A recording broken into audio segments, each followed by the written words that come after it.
Ready, rock and roll. All right, so this is part three of our indicator series.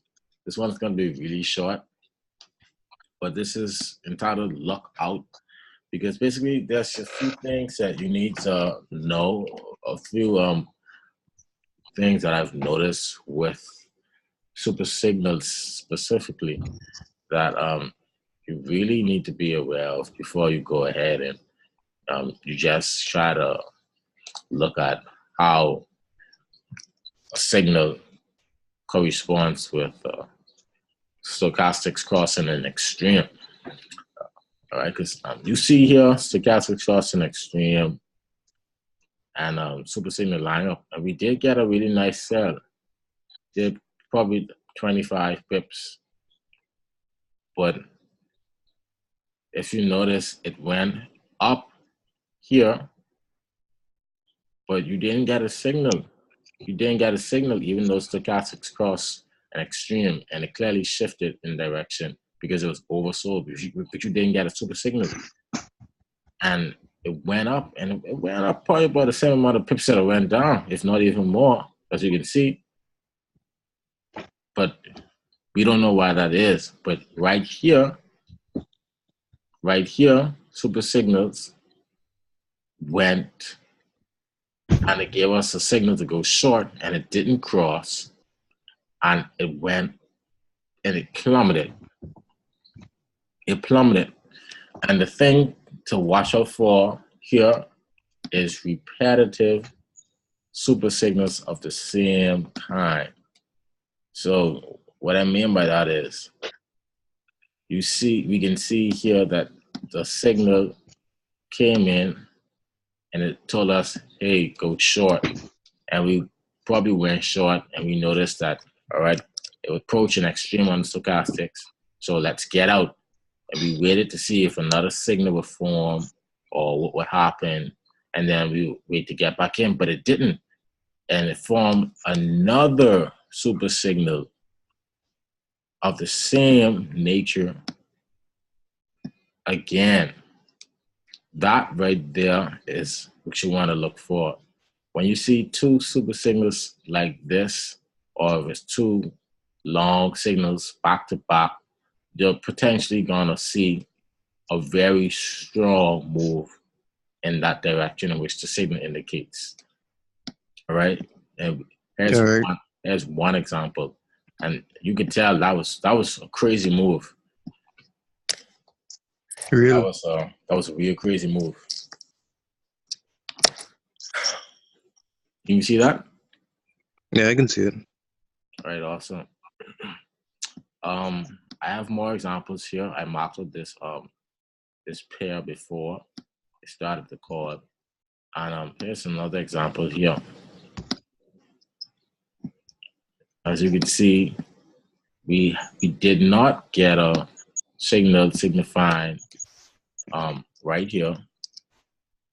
We did not get a signal that says, hey, it's going to be a short buy, even though it was oversold.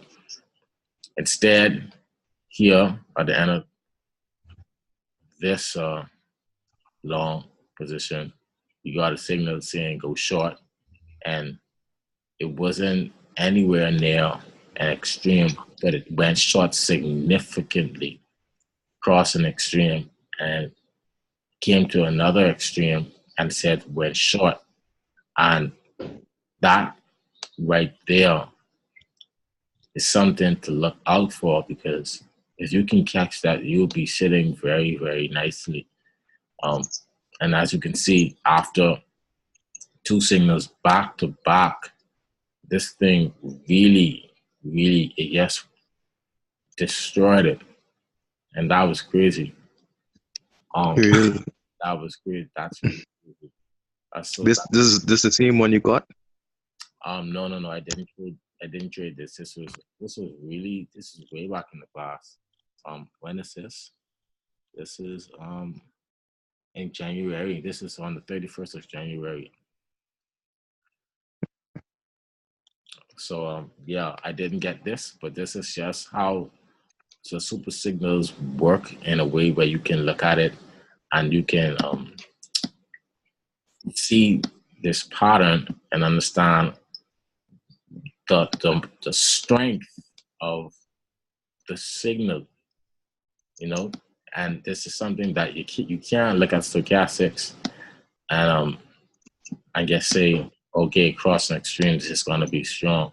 You have stochastics respects basically what the market is doing. And super signals just lets you know. All right, stochastics still has to respect that, but you can get an idea of what's happening using this these indicator strategies by looking at super signals and how they appear. All right, here's another one. This is signal here, a signal here. You know, even though it came down for the sell here, didn't get a signal, and that's because the next move up was pretty sharp. It exceeded this move. Okay, it exceeded this move here, and it was really, really sharp. It was really strong. All right. So if you get let's say I get a buy signal, and the market starts, it goes into a buy and then it goes into a sell, and I don't get a signal to get out of the buy at the right time, that means it's going back into an even greater. It's going back into an even greater buy. Well, we wouldn't know that. But what we do know is if I got a buy signal and it went into a buy and it seemed to retrace, I would know if it was going to retrace because it would approach or cross an extreme, which it did in this case, as you can see right here. It approached this extreme. The momentum was slowing down. Yeah.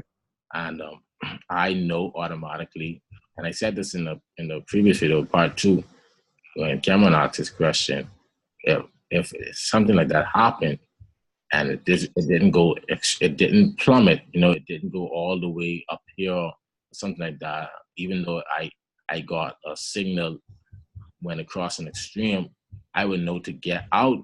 I'd probably get out even here. I'd probably get out here because it approached an extreme, and now I'm just gonna wait it out to see what it's gonna do. So I wouldn't even wait and try to predict. I wouldn't try to predict anything. I just read the chart straight up, you know.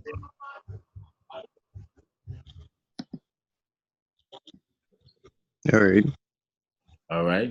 So that's straightforward. There's another example. Right here, I don't know if you can see it already, but I'm marking it out. But I'll still mark it anyway. Here's one here.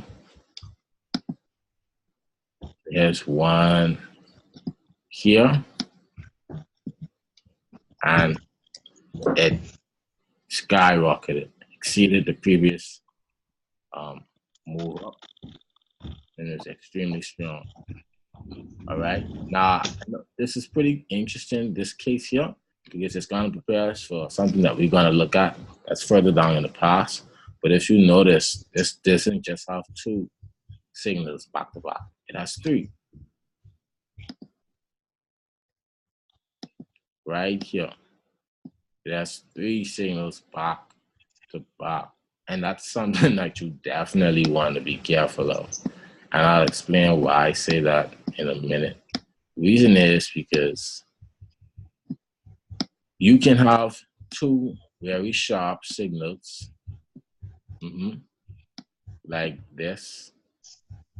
You can have 2 very sharp signals, but you want to be careful of the signals that are given in the past.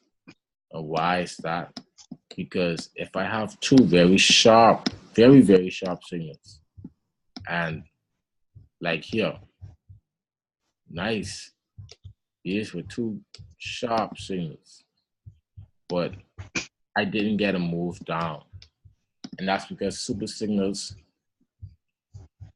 super signals given, prior to these here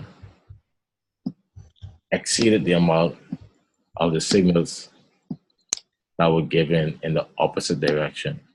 So you can almost think that it canceled it out, but in actuality, we know that this just means that the momentum up was stronger than the momentum down.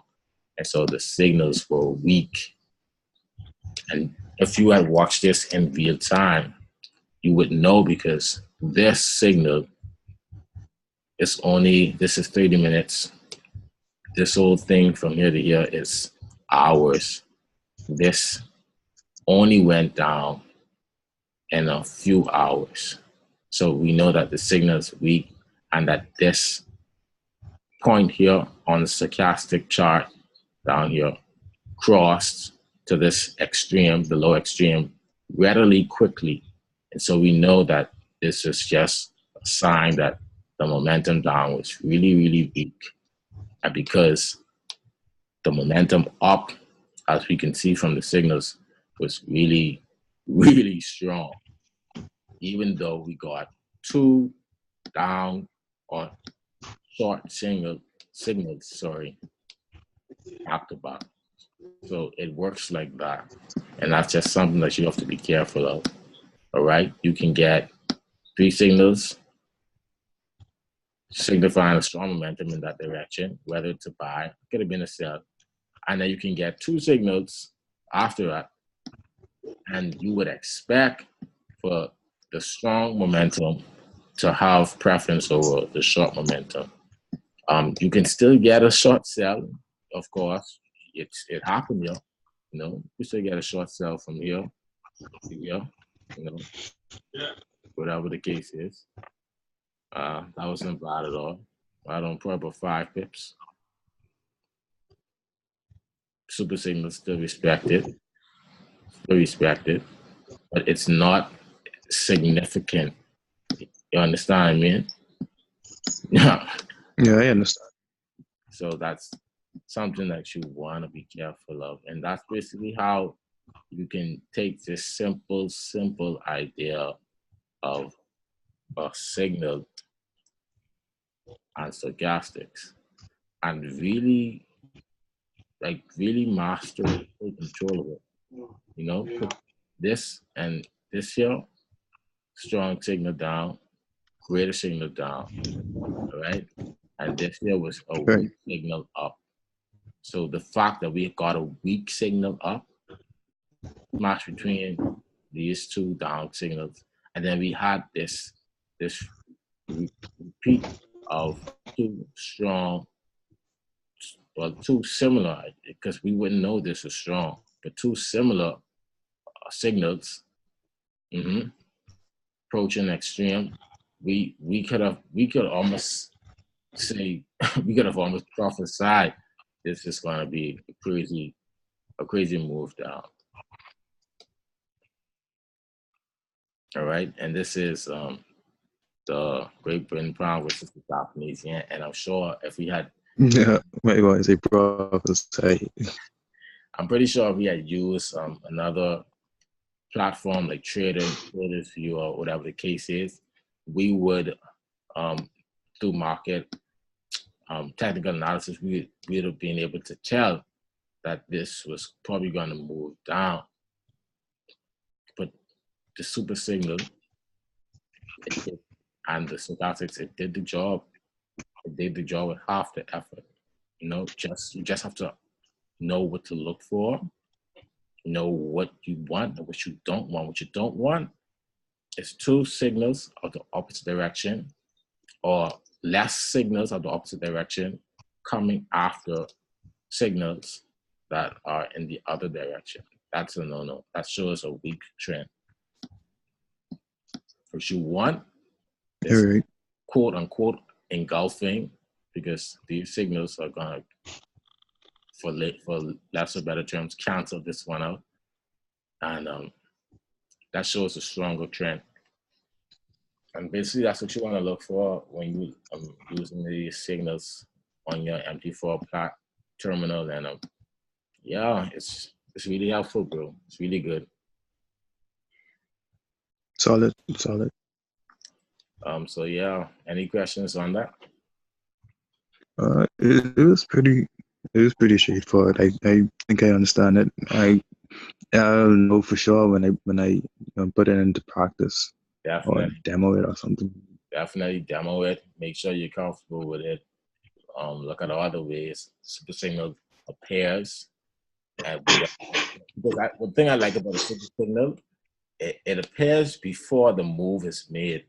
Like this appeared on the bull candle before the bear candle even formed. And I like that because it gives you time to find a nice entry and all that stuff, you know. Even here, this is a sell, and but the candle was bearish. Sorry, the candle was bullish. And then we went short, you know, like 2-3 candles later. But Super Sigma still did its job. And if you don't understand that, you probably think, oh my gosh, I got inside this trade. But Super Signals was telling me to go down, touching extreme. And you know, for the next 2 candles, you're panicking because you don't understand how Super Signals work. It doesn't give you a signal that's right there, right then. That wouldn't really be good. So you would have to have that frequency, and you would have to understand how the Super Signals works and what it does.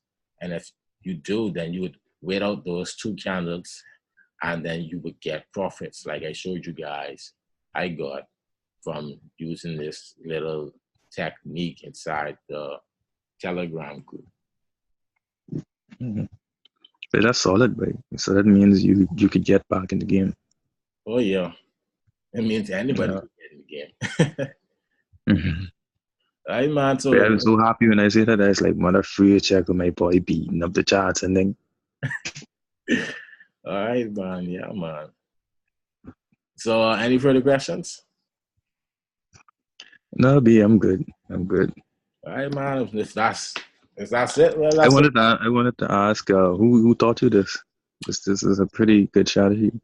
Well, this is just research and determination, days and days of research and different sources, and just putting 1 and 2 together. Honestly, it wasn't. I don't think this is something that I learned from one source, but through combination of sources and understanding how the indicators work, you can come up with many variations of tools that do the same thing. I guess think that this one is easier. That's true. So I'm gonna stop the recording now. All right. But